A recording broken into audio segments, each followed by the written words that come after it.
Here's tonight's 9 at 9. The gunman who killed 3 U.S. sailors at a military base in Florida last year repeatedly communicated with Al-Qaeda before the attack, according to the FBI. Mohammed al-Shamrani was a member of the Royal Saudi Air Force. He was killed by law enforcement during the attack. U.S. investigators uncovered the Al-Qaeda connection after the FBI broke through the encryption, protecting at least one of his 2 iPhones. That was done without the help of Apple. The first named storm in the Atlantic for 2020, Tropical Storm Arthur, will bring high surf, heavy rains, and strong winds to the coast of North Carolina. In Florida, officials say dangerous rip currents led to water rescues of 70 people in just one county on Sunday. Officials say it's very likely Arthur affected the surf conditions, but it's not uncommon to have rough surf and dangerous rip current conditions this time of year. An indigenous community in the Amazon is the latest group to be infected by COVID-19. Ecuador's health ministry confirmed a 17-year-old pregnant woman in the Waorani indigenous community has the virus. She's now isolated at a hospital. There's a new CDC study out on the wave of vaping-related lung injuries that started last year.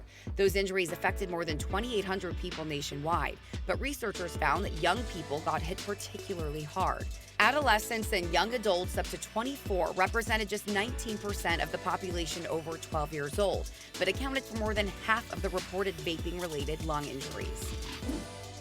Ireland began easing lockdown restrictions today. People are permitted to meet friends or family outdoors in groups of no more than 4, go to work if they are unable to work from home, and exercise outside as long as they stay close to home. The Prime Minister cautioned if people don't adhere to social distancing rules, restrictions could be reimposed. Today marks the 40th anniversary of the eruption at Mount St Helens, the volcano in the Cascade Mountains in Washington state, nearly 100 miles south of Seattle. It was recognized as a volcano in 1835, and there have been at least 4 significant eruptions over the past 5 centuries.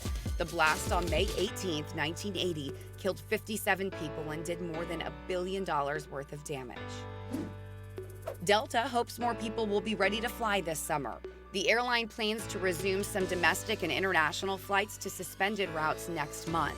Delta says it will add daily flights from several U.S. cities to Canada, as well as flights to the Caribbean, Central America, Mexico, South America, and Europe. But the airline schedule is still significantly reduced compared to last year's.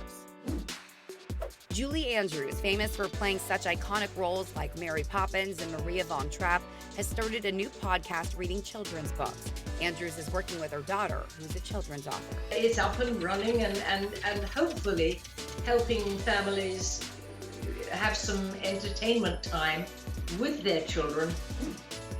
A Maryland bar has brought these bumper tables for customers to use once bars and restaurants are allowed to reopen in the state. The tables are custom made with an inner tube and wheels and guarantee customers keep 6 feet apart. They would stand in the middle but still be able to walk around and chat while maintaining a safe distance from others. To read more about these stories, head to ksat.com.